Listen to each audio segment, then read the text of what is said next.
In a bustling city, where ambition and intellect guided the endeavors of its residents, lived Clara, a highly respected psychologist in her 50s, known for her keen understanding of human behavior. With 2 decades of experience and a PhD in psychology, Clara was the epitome of wisdom. However, a surprising twist in her personal life served as a reminder that no one is ever too wise or too experienced. It all began at an art gallery opening, where Clara met Victor, a charismatic artist with a magnetic presence. Tall and confident, Victor had mastered the art of conversation. His wit was sharp, his demeanor effortlessly captivating. Though Clara was initially skeptical, having heard tales of the charming stranger, her perceptions began to change as the evening progressed. Victor spoke of his travels, the places he'd seen, art he had created, sharing his vulnerabilities and triumphs in a way that seemed genuine. As their connection deepened, Clara found herself drawn to Victor, swept up in the intoxicating whirlwind of his charm. She laughed more often and spoke of Victor's many admirable traits to her friends, who raised an eyebrow with cautious amusement. But soon, subtle signs began to surface. Signs that might have seemed negligible to many, but were starkly apparent to an astute mind like Clara's. Victor's stories didn't always add up, and his occasional passive-aggressive remarks left her puzzled.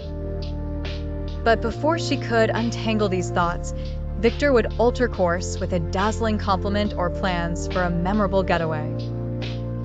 Another evening found them at a dinner party at Victor's exquisite penthouse.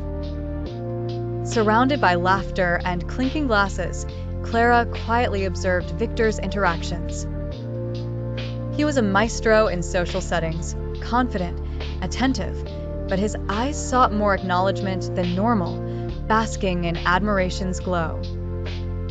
As weeks turned to months, Clara observed her garden with admiration, yet noticed metaphorical shadows emerging.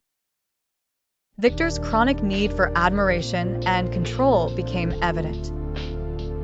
His criticisms, delivered as helpful observations, were a facade, chipping away subtly at her confidence. Clara's friends began to voice concerns discreetly, memories of past counsel, her own advice given to others in similar situations, floating back to her mind now as she'd faced the same truths. Her heart wrestled with her mind, caught between disbelief and conviction. Surely not her, not to a seasoned psychologist. On a rainy afternoon, after a particularly trying disagreement masked in complexity, Clara found solace in her study. Surrounded by tomes of psychology and wisdom, the irony was not lost on her. Leaning back, she saw the outlines of the dilemma. Victor's charismatic, charming facade, one she had fallen for despite her awareness.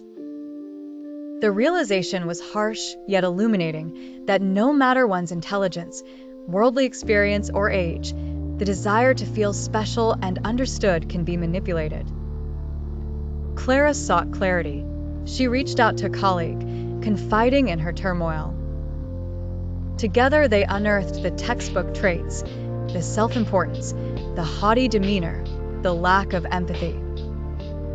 Her vulnerability lay in her desire to connect, to believe in someone so perfectly imperfect. It was not overnight enlightenment, but gradual empowerment that distanced Clara from Victor. She remembered who she was, a woman not impervious to charm, but resilient enough to learn, adjust, and continue thriving. Clara's story became a testament shared with patients and friends alike. She gave an eloquent talk about it, guiding others like her to recognize that being a victim of charm does not equate to weakness. Clara's narrative perpetuated a lasting message. Manipulation might come wrapped in charisma, but with resilience and insight, even the smartest women can outgrow the enticing allure of narcissism.